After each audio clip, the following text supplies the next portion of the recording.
안녕하세요. 4월 4일 아침 말씀 시간에 나온 성도 여러분 환영합니다. 오늘 말씀은 누가복음 19장 1절부터 10절입니다. 예수께서 여리고로 들어가 지나가시더라. 삭개오라 이름하는 자가 있으니 세리장이요 또한 부자라. 그가 예수께서 어떠한 사람인가 하여 보고자 하되 키가 작고 사람이 많아 할 수 없어 앞으로 달려가서 보기 위하여 돌 무화과 나무에 올라가니 이는 예수께서 그리로 지나가시기에 되밀어라. 예수께서 그곳에 이르사 쳐다보시고 이르시되 삭개오야 속히 내려오라. 내가 오늘 내 집에 유하여야 하겠다 하시니 급히 내려와 질구하며 영접하거늘 무릇 사람이 보고 수군거려 이르되 저가 죄인의 집에 유하러 들어갔도다 하더라. 삭개오가 서서 주께 여짜오되 주여 보시옵소서. 내가 소유의 절반을 가난한 자들에게 주겠사오며 만일 누구의 것을 속여 빼앗은 일이 있으면 내 갑절이나 갚겠나이다. 예수께서 이르시되 오늘 구원이 이 집에 이르렀으니 이 사람도 아브라함의 자손이미로다. 인자가 온 것은 잃어버린 자를 찾아 구원하려 함이라. 아멘. 맛있는 음식을 먹으러 식당에 가는 것은 즐거운 일입니다. 원하는 음식을 주문하고 기대에 부풀지만 정작 메인 요리가 기대에 미치지 못하면 크게 실망하게 되지요. 특히 그 메인 요리가 형편없이 맛이 없다면 다시는 그 식당을 찾지 않겠다고 결심하기도 합니다. 에피타이저가 아무리 훌륭하고 다양한 사이드 메뉴가 곁들여져도 메인 요리가 만족스럽지 않다면 맛있게 식사했다고 말할 수도 평할 수도 없는 것이지요. 우리 인생도 이와 비슷합니다. 하나님께서는 사람을 창조하실 때에 분명한 목적을 주셨습니다. 하나님을 영화롭게 하며 영원히 그분을 즐거워하는 것이지요. 그러나 그 목적에 맞게 살지 않는다면 아무리 세상적으로 성공하고 부유하며 권력을 가졌다 하더라도 진정한 의미에서 잘 살았다 할 수 없습니다. 마치 식사의 핵심이 메인 요리이듯 인생의 핵심도 하나님이 주신 목적을 따라 사는 데 있습니다. 삶의 여러 요소가 즐겁고 만족스러울지라도 하나님을 떠나 그분의 뜻과 무관하게 살아간다면 결국 공허함과 실망만 남게 될 것입니다. 오늘 말씀에서는 공허함과 실망 속에 살던 한 사람이 예수님을 만나 하나님의 구원을 받는 장면이 나옵니다.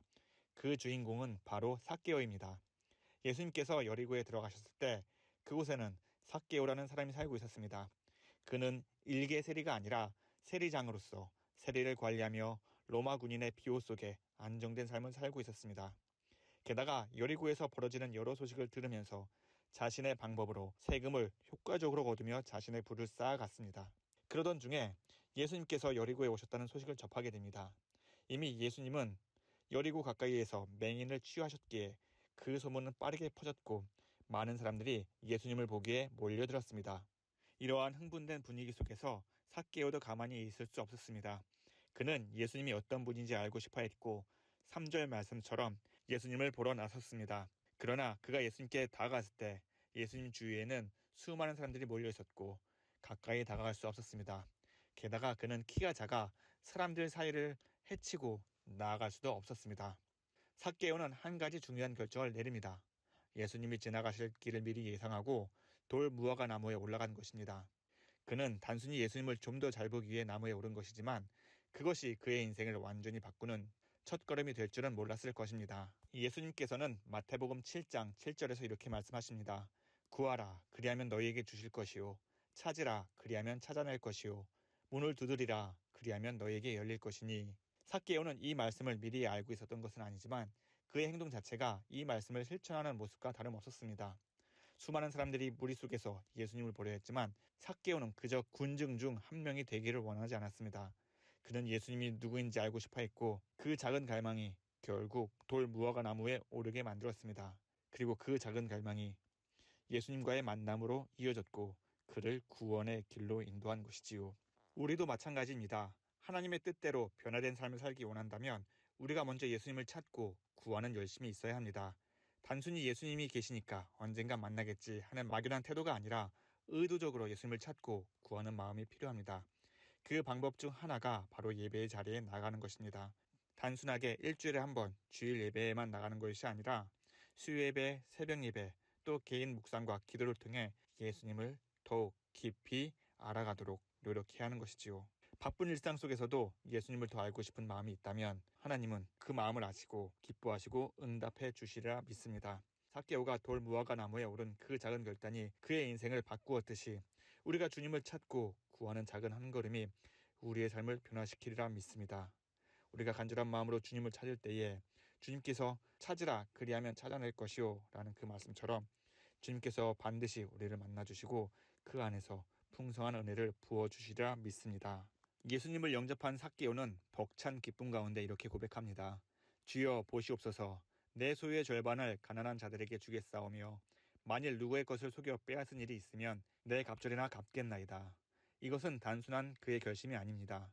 삭개오의 이 고백은 그의 삶 전체가 바뀌었다는 증거입니다. 그는 세리장이었고 사람들의 비난을 감수하면서까지 재물을 모았던 인물입니다. 하지만 예수님을 만난 이후 삭개오는 더 이상 이전의 방식으로 살 수 없었습니다. 삭개오는 가난한 자들에게 자신의 소유 절반을 나누겠다고 고백하며 속여 빼앗은 일이 있다면 4배로 갚겠다고 말합니다. 레위기 6장을 보면 부당하게 얻은 것이 있으면 원금의 5분의 1만 더해 돌려주는 것이 율법의 기준이었습니다. 하지만 삭개오는 그 기준을 훨씬 뛰어넘는 정직함으로 자신의 회개의 열매를 예수님 앞에 드러낸 것입니다. 삭개오가 이렇게 변화된 삶을 살겠다고 선언하는 데에는 그 가운데 예수님을 만난 기쁨이 있었기 때문입니다. 삭개오는 이전까지 재물에서 삶의 의미를 찾으려 했지만 얻으면 얻을수록 마음의 공허함은 채워지지 않았습니다. 그러나 예수님을 만나는 순간 그는 참된 만족과 인생의 목적을 발견했습니다. 세상의 재물보다 더 귀한 생명의 주님을 만났을 때 더 이상 재물이 그를 붙들 수 없었습니다. 그는 재물을 위해 사는 사람이 아니라 하나님의 뜻을 위해 살아가는 사람으로 변화된 것입니다. 게다가 그는 당시 세리장으로서 부당한 이익을 포기하는 일은 사람들 눈에 어리석고 이상해 보일 수 있었지만 삭개오는 세상의 시선을 더 이상 중요하게 여기지 않았습니다. 그는 이제 사람의 기준이 아닌 하나님 앞에서 정직함을 따르기로 결정한 것입니다. 골로새서 3장 9절에서 10절은 이렇게 말합니다. 너희가 서로 거짓말을 하지 말라. 옛사람과 그 행위를 벗어버리고 새 사람을 입었으니 이는 자기를 창조하신 이의 형상을 따라 지식에까지 새롭게 하심을 입은 자니라. 삭개오는 옛사람을 벗고 새 사람으로 살아가기 시작했습니다. 예수님의 은혜를 진정으로 경험한 사람은 반드시 삶의 열매로 그것을 증명하게 되어 있습니다. 예수님을 믿는 우리도 삭개오처럼 새로운 가치관과 삶의 방향으로 살아가야 합니다.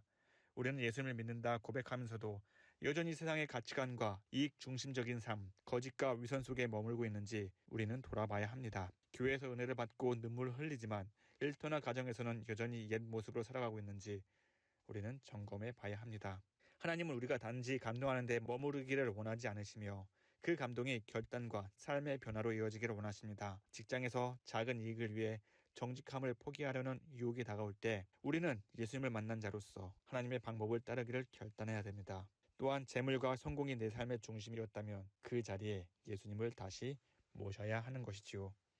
예수님을 만난 기쁨은 단지 감정에 그치지 않고 정직한 삶이라는 열매로 이어질 때 우리는 진정한 삶의 변화가 드러나리라 믿습니다. 그리고 그 열매는 나 개인의 변화로 끝나는 것이 아니라 주변 사람들을 살리고 관계를 회복시키며 하나님 나라를 이 땅에 나타내는 능력이 되리라 믿습니다. 삭개오의 회개와 결단의 고백 이후에 예수님께서는 이렇게 말씀하십니다. 오늘 구원이 이 집에 이르렀으니 이 사람도 아브라함의 자손이미로다.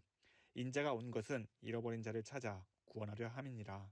이 말씀을 통해 우리는 예수님의 구원의 사명이 분명히 드러나는 것을 볼 수 있습니다. 삭개오가 드디어 잃어버린 자에서 하나님의 백성 아브라함의 자손으로 회복된 것이지요. 단순히 회개한 한 사람이 용서받는 사건이 아니라 삶의 정체성과 목적이 회복된 사건임을 우리는 알 수 있습니다. 예수님은 여리고를 지나가시던 길에 우연히 삭개오를 만난 것이 아닙니다. 그곳에서 구원을 받아야 할 잃어버린 자가 있었기에 예수님은 삭개오를 만나 주셨고 그의 삶에 구원을 선포하셨습니다. 삭개오는 예수님을 통해 삶의 진짜 목적을 되찾았습니다. 이제 더 이상 재물을 위해 살아가는 인생이 아니라 하나님을 알고 하나님을 따르며 이웃과 더불어 살아가는 새 사람이 된 것이지요. 예수님을 만난 그는 단순히 감동하는 것이 아니라 거듭난 삶의 열매로 자신의 믿음을 증명하며 살아갈 것입니다. 이처럼 오늘을 살아가는 우리에게도 하나님께서 주신 분명한 목적이 있습니다. 바로 하나님을 영화롭게 하며 영원토록 그분을 즐거워하는 삶을 사는 것입니다. 그 목적을 이루기에 우리는 예수님을 믿고 그 말씀에 순종하며 살아야 합니다. 예수님을 만난 삭개오가 위로를 얻고 새로운 삶을 살기로 다짐한 것처럼 우리 역시 우리 안에 계신 예수님을 따라 정직하게 진실하게 하나님을 영화롭게 하며 이웃을 향한 사랑을 실천하며 살아가는 저와 여러분 되기를 간절히 소망합니다. 다 함께 기도하겠습니다. 사랑과 은혜가 많으신 하나님 아버지, 창세전부터 우리를 불러주시고 우리를 주님 뜻 가운데 인도해 주심을 감사합니다. 주님, 삭개오가 예수님을 만나 기쁨을 얻은 것처럼 우리도 주 안에서 기쁨으로 오늘 하루 살게 하여 주시옵소서. 정치적으로 경제적으로 혼란스러운 이 시대에 세상의 이익보다 하나님의 말씀을 따르고 정직하게 세상에서 예수님의 사랑을 전하며 하나님 나라의 소망을 바라보며 살아가게 하여 주시옵소서. 하나님, 우리 교회가 더욱 주님이 찾으시는 교회가 되게 하여 주시옵소서. 서로 돌아보며 주의 사랑을 나누고 말씀과 기도가 끊이지 않게 하여 주시옵소서. 교회를 찾는 모든 이들이 예수님을 만나 그들의 모든 삶의 문제가 예수님의 이름으로 다 해결되게 하여 주옵시고, 몸과 마음이 아픈 성도들에게 하나님 주님께서 찾아와 주셔서 그들의 아픔을 어루만져 주시고 육신의 고통 가운데에 또 마음의 고통 가운데에 얼른 회복되어 하나님을 진심으로 다시 한번 찬양하고 예배드리는 날이 속히 오게 하여 주시옵소서. 하나님, 오늘도 예수님과 동행하는 우리 자녀를 위해서 기도합니다. 하늘의 지혜를 허락하여 주시옵시고 주님의 말씀에 따라 온전히 순종하며 살게 하여 주시옵소서. 예수님의 마음으로 보고 듣고 바르게 판단하게 하여 주시옵소서. 우리 자녀들이 성장하면서 세상을 따라 살아가는 것이 아니라 세상을 예수님의 마음으로 이끌어가는 귀한 자녀가 되게 하여 주시옵소서. 그래서 우리 자녀를 통해서 하나님의 영광이 이 땅 가운데에 널리 전파될 수 있도록 주님 인도하여 주시옵소서. 하나님, 오늘도 우리의 삶 주님께 맡깁니다. 주님의 품 안에서 기쁨이 넘치는 하루, 그리고 승리하는 삶 살게 하여 주시옵소서. 이 모든 말씀 살아계신 예수님의 이름으로 기도합니다. 아멘. 오늘도 화창한 날씨 가운데서 주님의 이름으로 승리하는 우리 모두 되기를 간절히 기원합니다. 감사합니다.